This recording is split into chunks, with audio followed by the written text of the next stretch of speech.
I've been gardening for the past 16 years, and when I first started, finding good information wasn't nearly as easy as it is today. There weren't new YouTube videos being uploaded every few minutes. There wasn't AI, there wasn't short form content everywhere you looked. Back then, if you wanted to learn something, you spent a lot of time reading forum posts, various blog articles, books, and just trying things for yourself. Fast forward to today, and we have more gardening information available than ever before. But somehow I think it's also become harder to find good gardening information. Now don't get me wrong, there's still a lot of knowledgeable growers sharing great information, but there's also a lot of bad information getting repeated over and over again. And I think there's a few reasons for that. Let's talk about it. More people are giving advice without real experience. One of the biggest changes I've noticed is that more people are creating content than ever before. And that's not automatically a bad thing. The problem is when people start giving advice before they've gained much real experience. There are actually people out there that complete 1 or 2 grow cycles and then suddenly they're telling everyone else exactly what they should be doing. Some people think that there's only one way to grow these plants successfully, but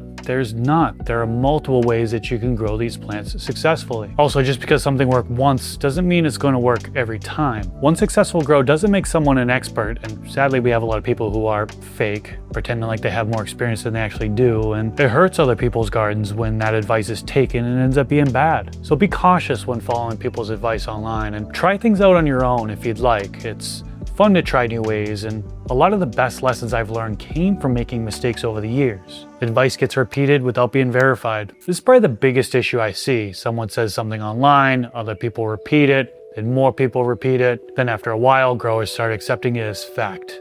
I've seen this happen so many times over the years. A good example is the silica myth. At some point, people started saying silica shouldn't be used in flowering. That idea spread through forums, social media, and even YouTube, and before long, a lot of growers just accepted it. Still to this day, people will randomly tell me that I shouldn't use silica in flowering. But very few people stop to ask where that information actually came from. Was it tested? Was there research behind it? Or was it just something someone said that kept getting repeated? That's how bad advice spreads. Social media rewards confidence more than accuracy. Another thing I've noticed is that social media often rewards confidence more than accuracy. The person making the boldest claim usually gets more attention. Someone saying, "This trick will double your yields," is probably going to get more clicks than someone explaining that growing healthy plants usually comes down to getting a lot of the little things right. But gardening isn't usually that simple. Most of the time, it's not one magic product or one secret technique. It's light, environment, watering, genetics, nutrients, root health, and a bunch of other things working together, but that doesn't make for an exciting title. So the extreme claim gets shared and better advice often gets ignored. If you're enjoying this video so far, do me a favor and click that like button. Short form content oversimplifies everything.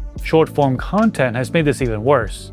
Some gardening topics just can't be explained properly in 30 or 60 seconds or even a few minutes, but that's often how they're presented. Complex topics get reduced down to one simple answer. And while that may be good for views, it doesn't necessarily help growers. A lot of gardening advice gets presented as if there's one answer that applies to every grow, but that's rarely the case. What works for one grower may not work for another. Different genetics, growing mediums, environments, and even grow styles can all influence the outcome. That's why I think it's important to be careful with blanket statements, because gardening is often more complicated than that.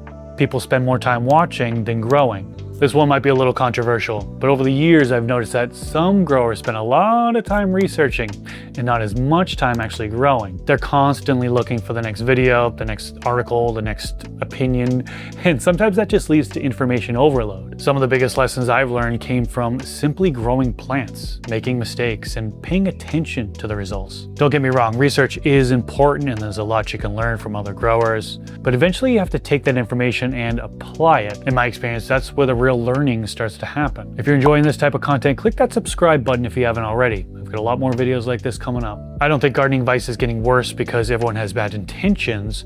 Most people genuinely want to help. The problem is that information spreads faster than ever before, and bad information can spread just as quickly as good information. That's why I think it's important to question what you hear, do your due diligence, look for evidence, compare multiple sources, and most importantly, test things for yourself. Because at the end of the day, your own experience is going to teach you things that no video, article, or social media post ever could.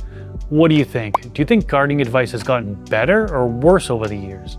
Let me know down in the comment section below. Also, if you're not already on my email list, scan this QR code here. That's where I announce special releases that you won't hear about anywhere else. And if you want to keep learning, check out this playlist here where I have a lot more videos just like this one. Thanks for watching, and I'll catch you in the next video.